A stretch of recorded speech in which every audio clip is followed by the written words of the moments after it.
I am pleased to switch back to the subject of academia and invite to the stage President of Rupin Academic Center, Professor Aviad Kleinberg. Okay, first of all, bon appetit. Ladies and gentlemen, as the slide behind me indicates, my name is Aviad Kleinberg. I'm a professor of history and president of Rupin Academic Center in Emek Hefer. Being an historian, let me begin with history. Almost a century ago, in 1927, the Zionist Association of Canada decided to buy lands in Emek Hefer. Now, the Canadian Zionists chose Emek Hefer because it is located in the so-called narrow waist of Israel, less than 10 miles wide. Cut it off, and the country is split in two. That's it. This is where we are. 10 miles, that's the breadth of Israel. Now, the Canadian Zionists were not strategists, but they believed in the Zionist vision, and they could read the map. Israel was founded by men and women who could see the forest and the trees. Visionaries have dreams. Making dreams come true requires co-workers, men and women willing to lend a hand to add another brick and another floor to the rising edifice. The Zionists who bought the lands of Emek Hefer did just that. Back to the man who was a strategist. In 1949, David Ben-Gurion was the prime minister of the newly founded state of Israel. He had a lot on his mind. Israel has just been attacked, this was the first time, by 7 Arab states and was fighting for its survival. But busy as he was, Ben-Gurion found the time to order the foundation of an institute of agricultural studies in Emek Hefer. If Jews were to work the land, he thought, they should do it using the latest developments in science and technology. A country, Ben-Gurion held, needs guns and tanks and airplanes. It also needs scholars and thinkers. Hence, the new institute, the Rupin Academic Center. The startup nation, ladies and gentlemen, was not born in the 90s. The State of Israel is a successful startup of the Jewish people. I stand before you as one of the workers, making sure that the dream continues to unfold and to grow. Now, a few words about myself. I am a product of what the founding fathers and mothers struggled for, an opportunity for people like me to thrive in a society that did not hold their Jewishness against them. Look at those pictures. On the right, you can see my family. Left person, my grandfather, Moshe Mordechai. In the middle, my great-grandmother, Hadass. My great-grandfather, Yehuda Tzvi. All murdered in Treblinka, together with the entire Kleinberg tribe. Brothers and sisters and grandchildren and uncles and cousins, everybody was dead. On the left, you can see me at the end of officer's course. My parents were very, very proud of me. And in the middle, I just wanted to make sure the person who is me is the person on the left. Okay.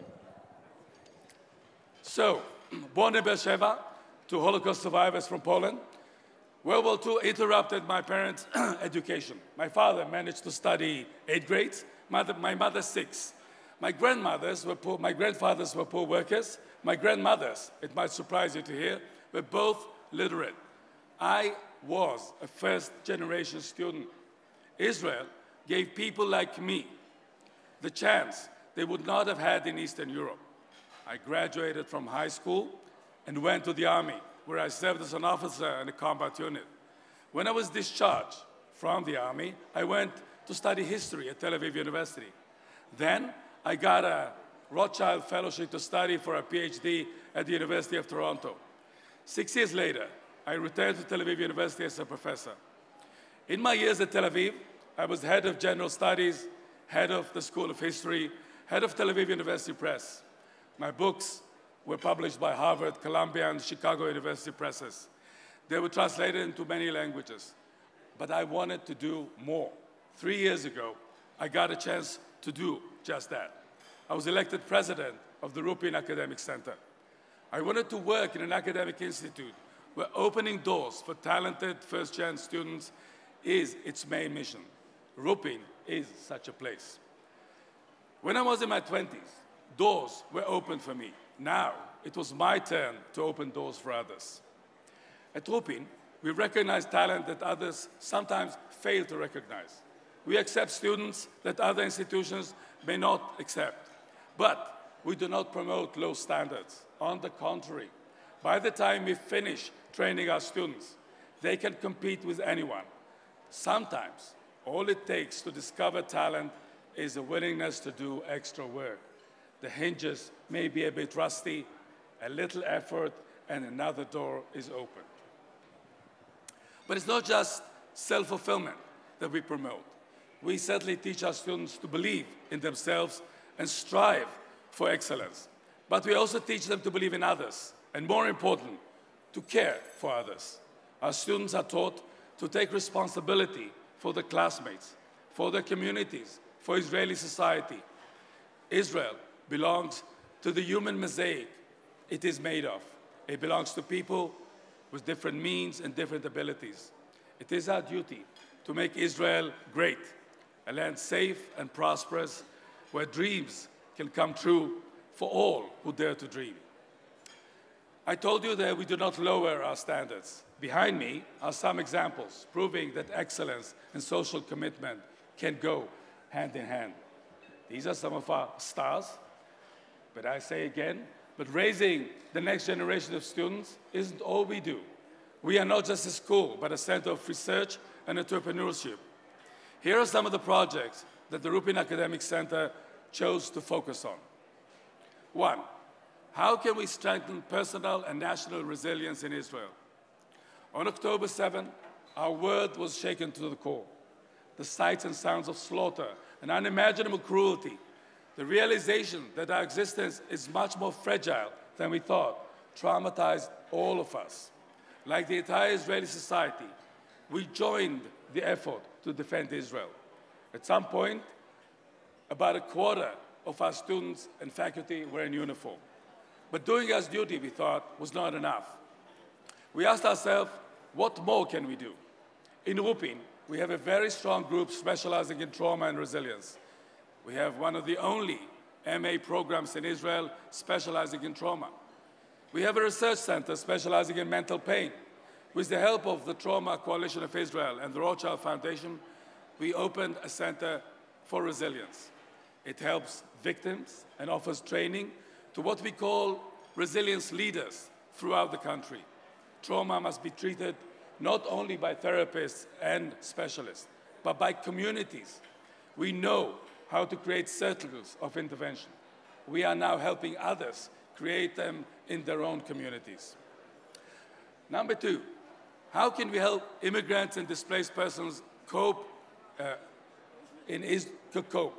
Israel is a nation of immigrants. Since its foundation, Israel had faced challenges of absorption. It is not easy to make people from every corner of the earth feel at home. There have been successes and failures. Rupin's Institute for the Study of Immigration, one of the only non-governmental think tanks dealing with Aliyah and Yerida in Israel, tries to help the country learn from achievements and avoid mistakes. After October 7th, the Institute facing a new challenge, displaced persons. Cities, settlements, kibbutzim in the north and the south were evacuated. Numerous Israelis have been uprooted. They need practical and emotional support. The Institute offers better ways to provide both. It is not solving political problems, logistical problems. It helps cement national solidarity. Number 3, how can Israel benefit from its location on the Mediterranean coast? Israel has land, air, and even space strategies. But though most of its population lives on the coastal plain, it does not have a clear marine strategy. It should. The Mediterranean coastal plain of Israel is only 100 miles long, but it is one of the most interesting tracts of land in the world. Israel's marine frontier has cities and agricultural settlements, ports and marinas, power plants and facilities for producing natural gas, fuel farms, desalination plants, military bases, unique nature reserves, and ancient coastal cities like Caesarea, Jaffa, and Ashkelon. Furthermore, the sea is the main supply artery for Israel. 98% of its goods, the goods we use, are transported by sea. The sea is Israel's main provider of water and energy. The sea has a huge impact on Israel's climate. It deserves to be studied. We are one of the main centers for the study of the Mediterranean Sea in Israel. Rupin's Marine Science faculty is the only academic institution in Israel that has a campus on the very shore of the Mediterranean. Our mission is to offer ways to preserve and develop marine resources. We have our own marina, a research vessel, and some of the most advanced labs for the study of the sea. Our researchers study everything from climate to marine agriculture, from learning how to develop robotics by understanding octopuses, to the interaction between salt and sweet waters in estuaries. We are now forming a new center for applied marine science where scientists work with industry on marine startups. Blue-green economy offers huge prospects. We are there to make them materialize. Number 4, how can we treat the elderly in a sustainable way? Sustainability, ladies and gentlemen, concerns not only natural but human resources. Rupin has a very strong group of gerontologists. We believe that old people do not become, upon retirement, passive consumers of recreation. Old people have energy and experience that many of them are willing to share for the benefit of society. In our Kama Center, we study ways for keeping the elderly active and respected members of their communities. As in resilience, the key for human well-being is to retain members within their communities as much as possible. We are working towards creating social interactions that will benefit young and old alike. Number 5, how do we make new technologies a driving force for Rupin in Israel?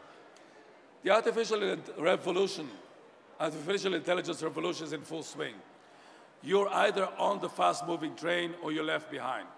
We're on the new technologies train. We are not satisfied with adding new courses and spreading AI literacy among all our students, though we obviously do both. We plan to make Rupin Academic Center a laboratory and a model campus. Everything from infrastructure to teaching and research will talk the talk and walk the walk. We're small enough to make the makeover possible, and we have at home the brain power to effectuate it. Creating a smart campus will produce synergies between academic and administrative unit, improve teaching and productivity. It will allow researchers from Rupin and elsewhere to study the effects of new technologies on the entire academic community. Our graduates will be well prepared for a rapidly changing world. I'm almost through. Let's go back to the beginning. Remember the Canadian Zionists and the land of Emek Hefer? A century ago, they had the foresight to invest in the future of Israel. Tens of thousands of us graduates are the results. Help us build Israel next 100 years. Thank you very much.